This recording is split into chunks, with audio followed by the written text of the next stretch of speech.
Sedang viral, Partai Solidaritas Indonesia yang suaranya ini tiba-tiba meledak di 24 jam terakhir. Saya mencatat ini suara dari PSI meningkat sekitar 70.000 suara selama kurang lebih 21 jam terakhir. Nah, untuk mengetahui dan juga membahasnya, sudah bersama saya Direktur Eksekutif Parameter Politik Adi Praitno. Mas Adi, selamat sore. Terima kasih Mas waktunya. Selamat sore, Mas.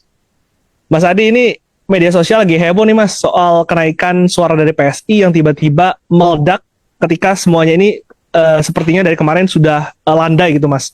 Mas Adi melihatnya terkejutkah, kaget atau seperti apa?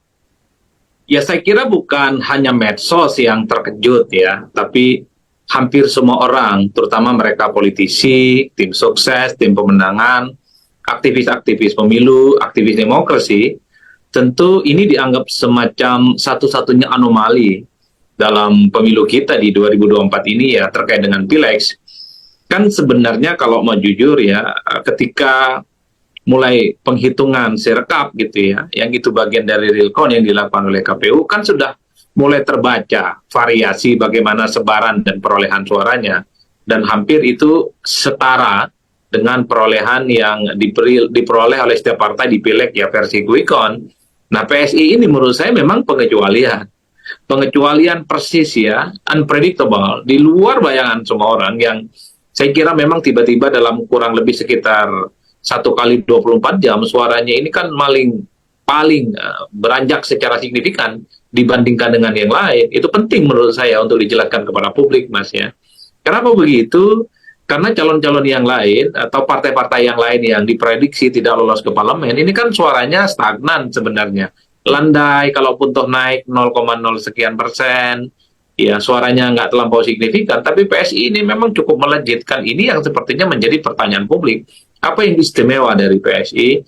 Apa yang kemudian menjadi luar biasa dari PSI sehingga suaranya agak berbeda dengan yang lain? Oleh karena itu bagi saya dua hal jadinya, Mas.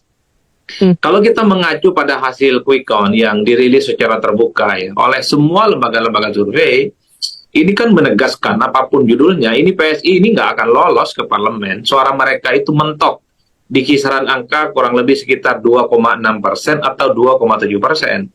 Sekalipun misalnya dalam logika quick count, karena quick count itu menyisakan apa yang disebut dengan margin of error 1%, Mas.